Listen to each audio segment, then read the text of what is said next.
Hey there, beautiful souls. Welcome back to Authentically Love. I'm your host, Ruth, the motherfucking truth. And I'm so glad you've chosen to join me for episode 3. Thanks for coming. Today, we're going to be diving into a topic that's crucial for healthy relationships and personal growth: building emotional intelligence. We'll explore what emotional intelligence is, break down key components, and discuss how to develop and strengthen this essential skill. So, without further ado, let's get into it. Emotional intelligence, or EQ.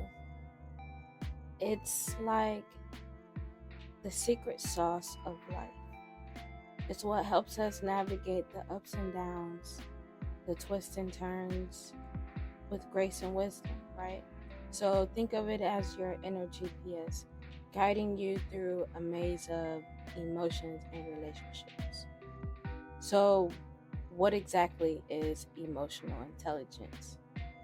At its core, EQ is the ability to recognize, understand, and manage your own emotions, while it's also being able to recognize, understand, and influence the emotions of others. So it's basically about being smart with your feelings and using them to guide your thoughts and actions in a positive way. Why is emotional intelligence important? A high emotional intelligence can lead to better relationships, improved mental health, and greater success in various aspects of life. It's the foundation for empathy, self-awareness, and effective communication, all of which are key to building strong, meaningful connections. As Daniel Goleman said, he's a psychologist who helped popularize the concept of emotional intelligence. He said, in a very real sense, we have two minds, one that thinks and one that feels. Yeah, that little, I fucked you up too. Fucked me up. Cause let's break down that. You have two minds, one that thinks and one that feels. So that's where you have to, that quote where you have to train your mind to be stronger than your heart. Me being a Scorpio, me being who I am, I always jumped off. I always crashed out. I was crash out dummy. I ain't even gonna hold you. Like, if my feelings was had me feeling some type of way, you best believe I'm telling you about yourself. And then after the fact, that's when I would think, like, maybe I shouldn't have said that. Maybe I should have waited.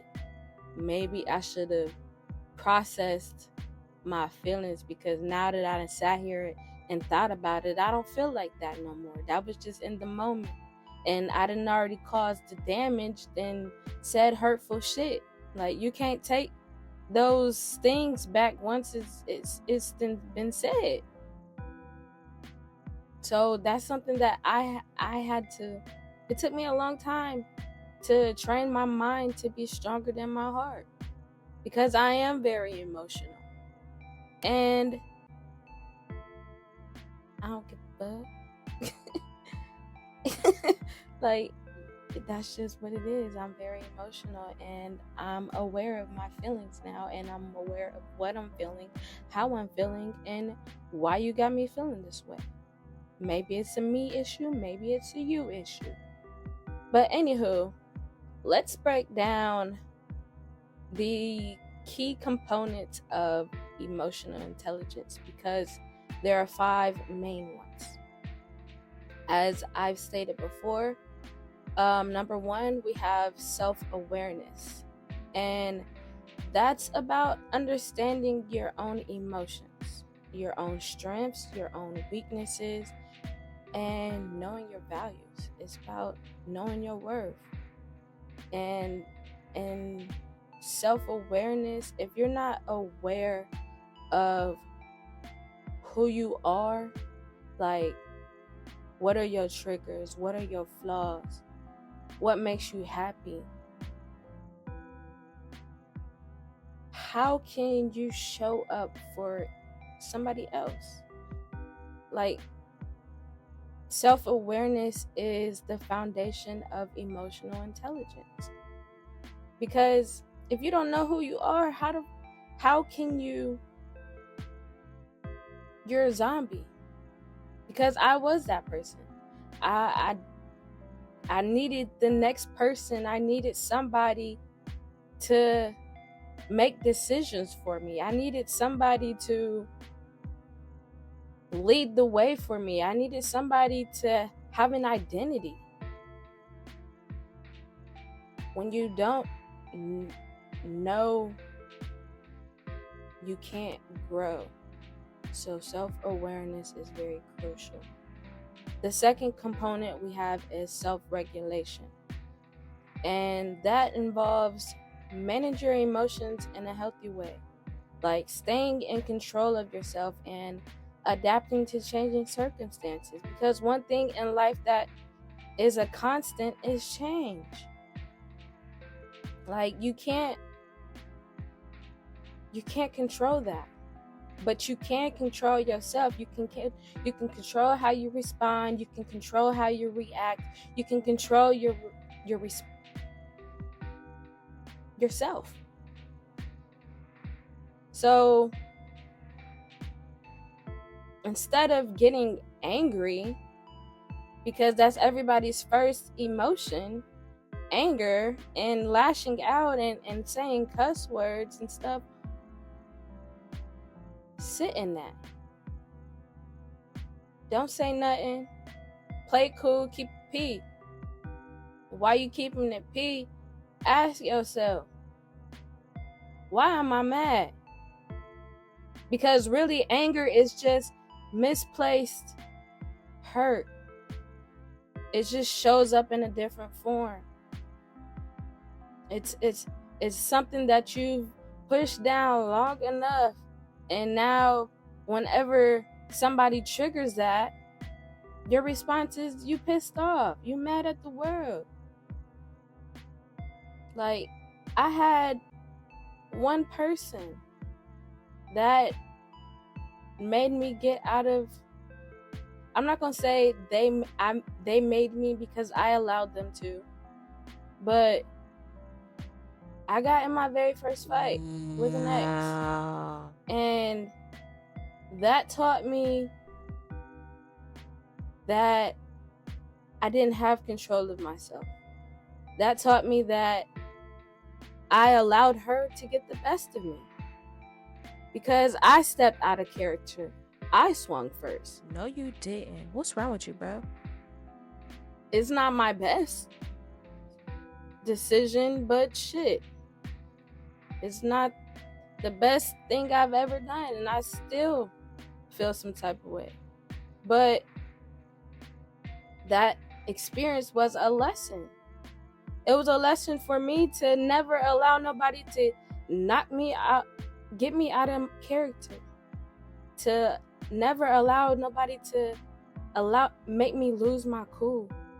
Because after that, I seen this lady make a post about managing anger management, basically, and she was like, When I get upset, when I get mad, when I get hurt, that is me giving myself permission to feel those feelings. Because you're not going to be mad if you don't want to be mad. You're not going to be happy if you don't want to be happy. So, stay in control of your emotions. Adapt to changing circumstances because change is a constant. The third component will be motivation. Motivation is about being driven to achieve your goals. And you got to achieve those goals for personal reasons. Like, you can't just allow external rewards, monetarily values to be your motivation, because when that money is gone, when that money is no longer coming in, what is driving you? What is keeping you pushing forward? You gotta have that dog in you. You gotta have that passion. You gotta have that persistence, because that's what's gonna get you to that finish line. What's gonna help you keep pushing forward. One day, one minute, one sale, whatever you're embarking on, whatever you're choosing, one phone call. It's about having passion and persistence behind that. I have a friend, she's a motivational life coach, and I've been telling her, like, I've been down on myself because I haven't been working out as consistent as I've been wanting to, and I feel like I've been losing my motivation. And she was like, it's not about the motivation, it's about the determination. Like, how determined are you to get to your goal? How determined are you to get to that finish line? How determined are you to lose weight? How determined are you to change your lifestyle? It's not about the external rewards. You gotta dig deep. The fourth component of emotional intelligence is empathy. And this involves understanding the emotions of others. Basically putting yourself in their shoes and responding with compassion. Me personally, I have been effed over so much. I've become desensitized. And I'm aware that I'm starting to lack empathy in certain situations and certain scenarios, because I'm still a work in progress. But when I was doing this episode and I was rehearsing and I was going over the notes, I said, damn, I've been lacking empathy. Like, I have friends and family around me, and shit has been hitting the fan for them, and I've been tight-lipped. I've been silent. I've been trying to be there, but at the same time, not. And friend, family member, love you.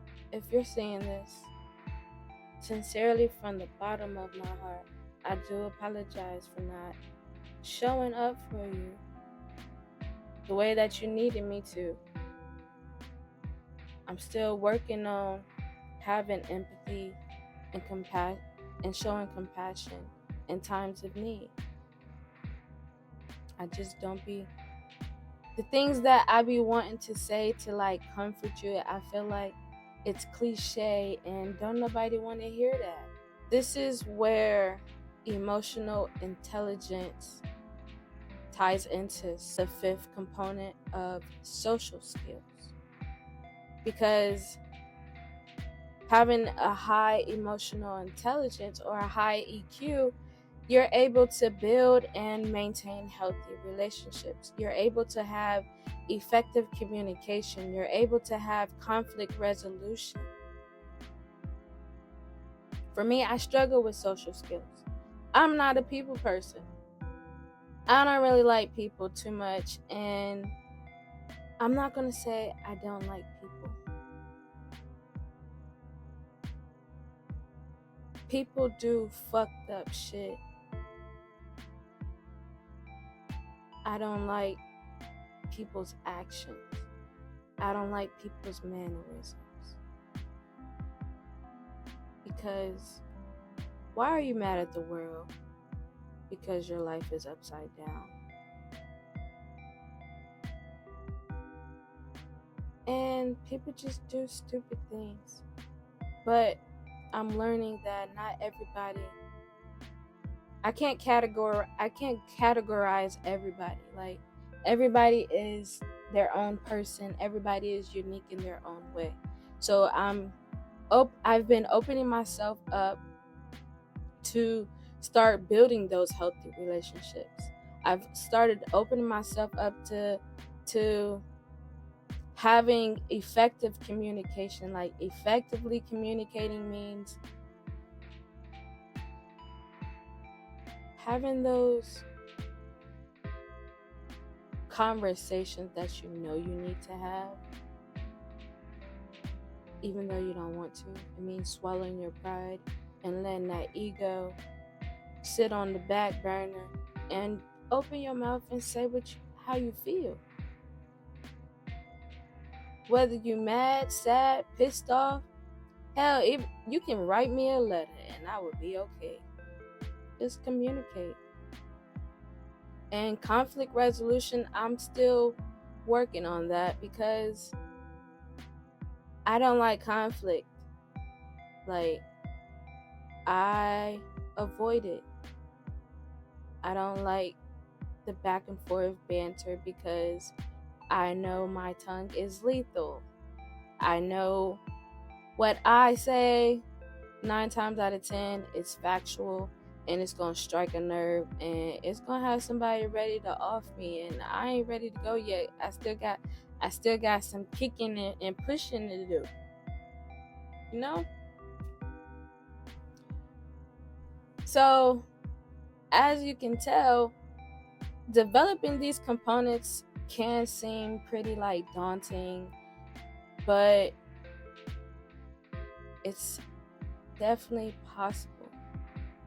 And that just takes intentional effort, intentional practice.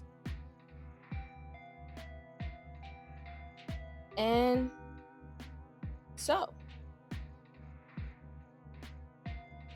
let's talk about practical ways to strengthen your emotional intelligence. As Aristotle wisely noted, knowing yourself is the beginning of all wisdom.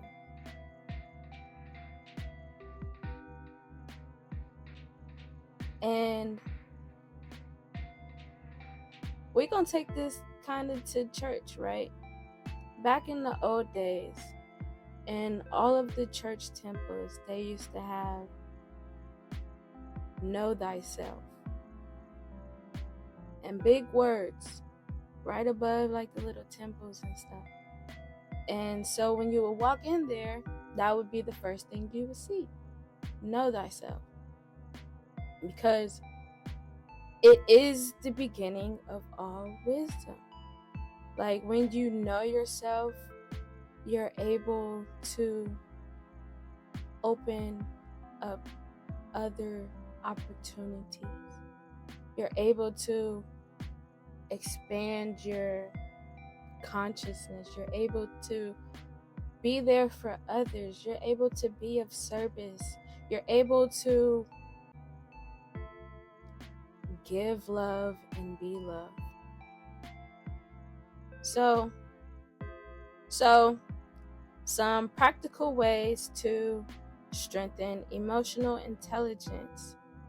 The first one for self-awareness, you can start by regularly reflecting on your emotions. Like, keep a journal where you write about your feelings and what triggers them. I know me personally, lately I have started to journal more. I mean, I've always been a journaler. I've been journaling for years, but I've never been consistent with it. And lately I've been more consistent with it, and I personally feel a lot lighter because I don't be having a lot to say, but I be having a lot going on in my mind, and I be feeling a lot. So that helps me keep my thoughts and my feelings organized. Like, are these my feelings? Are these somebody else's? Or am I overthinking? Or is this something that I need to address? Like, this helps me gain a deeper understanding of my emotional patterns. The next practical thing that you can do for self-regulation. Next, we have self-regulation. And with that, you can try like mindfulness techniques, like deep breathing, meditation, or yoga.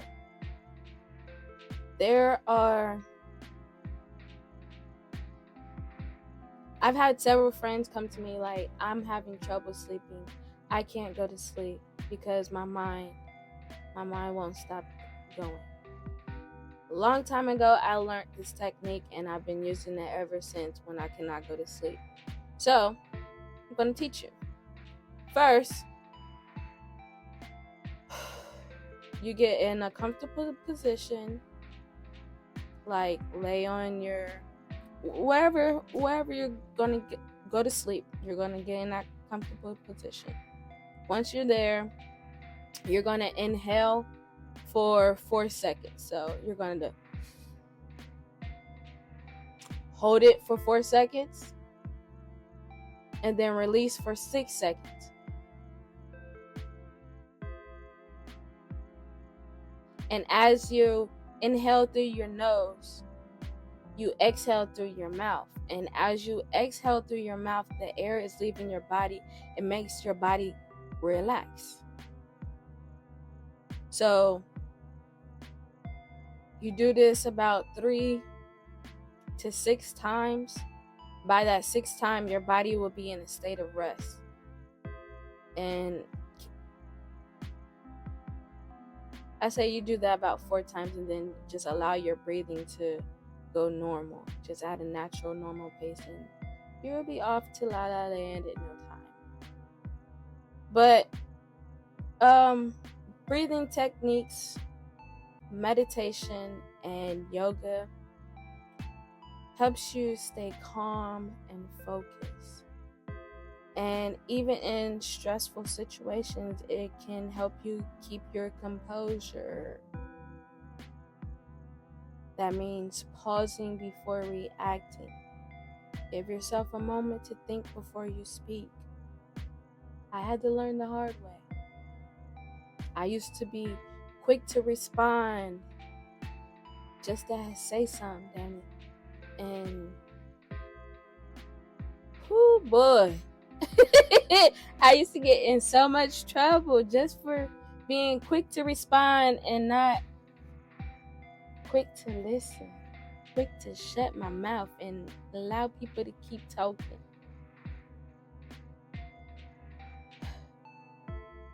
So, do any of you practice mindfulness? Has it helped you in managing your emotions? Because I've lately started meditating more often because I'm having that time now. And it is helping me manage my emotions. Because like I said, I was a crash out dummy. I dealt with Pooh. I dealt with Pooh, and I have trust issues. So I would think that she's doing one thing and she wasn't. And I would accuse her, and I would assume and cuss her out, and not really cuss her out, but just like pour out my feelings to her. And she would always be like, "You're being irrational. Like, you're doing the most. Like, be cool." And by keep constantly doing that ruined a very good friendship, because I couldn't keep my emotions under control. So for me to manage my emotions personally, I do meditate. And my form of meditation is listening to music, journaling, sitting outside, putting my feet in the grass. So for the next component, motivation, a practical way to cultivate this into your life is set personal goals. Set personal goals that are meaningful to you. Like, break them down into smaller ones. Make them into more manageable steps. And then celebrate your progress along the way. This keeps you focused and motivated on your personal growth. So for me, this is something I am actively working on right now. I struggle with planning. I struggle with planning, creating a plan. So this is my task, doing the small things to get that big result. That's why I'm doing these episodes. I have a bigger goal in mind, and I'm not where I want to be, but I got to start somewhere, right? And it takes me putting myself out there. It takes me taking off my mask for the world to see and showing my progress along the way. I struggle with being hard on myself. So I have somebody in my corner that encourages me to give myself grace and celebrate myself for my progress. And so far, this has been keeping me motivated. It's been keeping me focused to stay on track and to stop sleeping on myself. Because listen, I'm tired of sleeping on me. But the second to last practical step will be empathy. And to do this, you just gotta be actively listening to others. Like, when someone's sharing their feelings, give them your full attention. Don't be on your phone scrolling on social media. Don't be having other conversations. Like, give them your full attention, because that's what you would want, right? Like, put yourself in their shoes. Wouldn't you want somebody to hear you out? Wouldn't you want somebody to be actively listening to you? That's where you put yourself in somebody else's shoes and respond with kindness. Respond with understanding. Like, yeah, you may not have went through what they going through, but to a degree, you can understand where they're coming from. I know I can. So, for my social skills, practical advice is work on effective communication by being clear, being conscious, being respectful, being open. I have to learn how to be more respectful in my approach, because I be blunt and I don't sugarcoat stuff. And not everybody can handle that. Not everybody can handle the blunt truth. So I'm working on my delivery. I'm working on learning to say things another way without offending somebody. You can also practice resolving conflicts by focusing on the issue, not necessarily the person.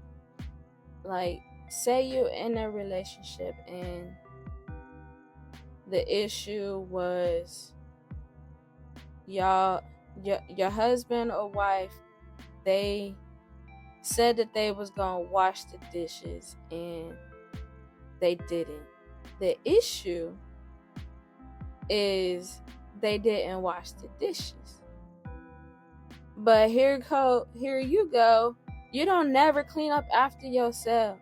You don't never wash the dishes. That's putting it on the person.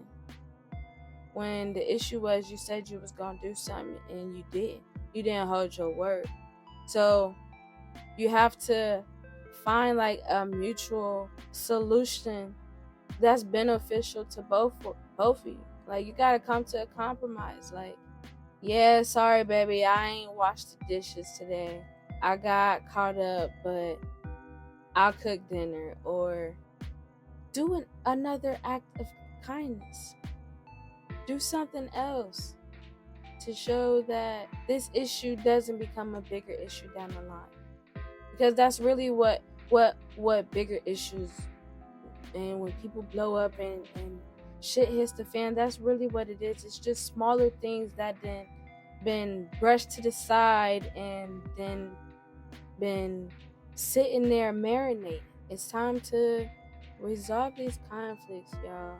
Focus on the issue, not the person. And come to a compromise. Like, it's okay to swallow your pride. That's really what these conflicts really be. It be pride and ego clashing. Because niggas don't want to take accountability for being wrong sometimes. And everybody always want to be right. You can't always be right. As you can see, building emotional intelligence is a journey. And it requires patience and persistence.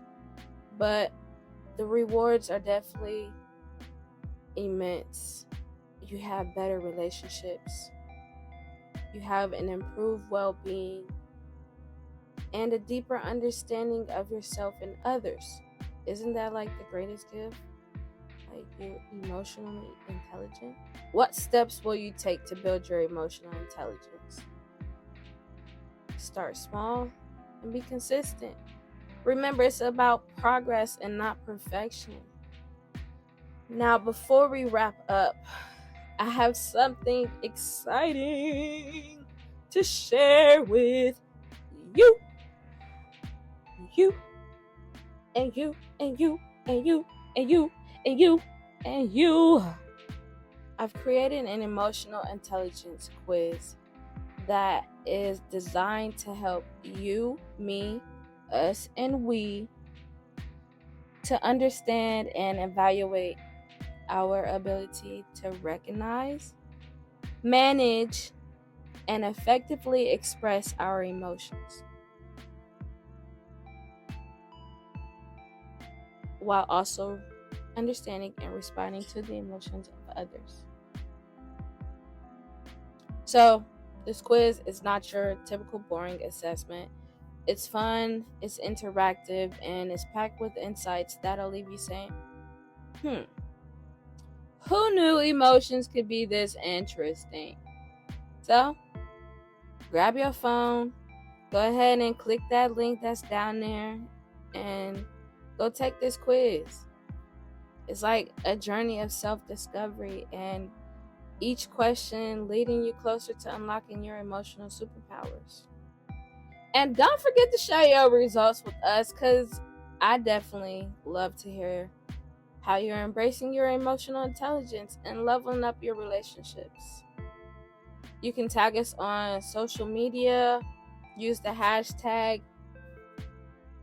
right here, EQ Goals, and let's celebrate your EQ wins together.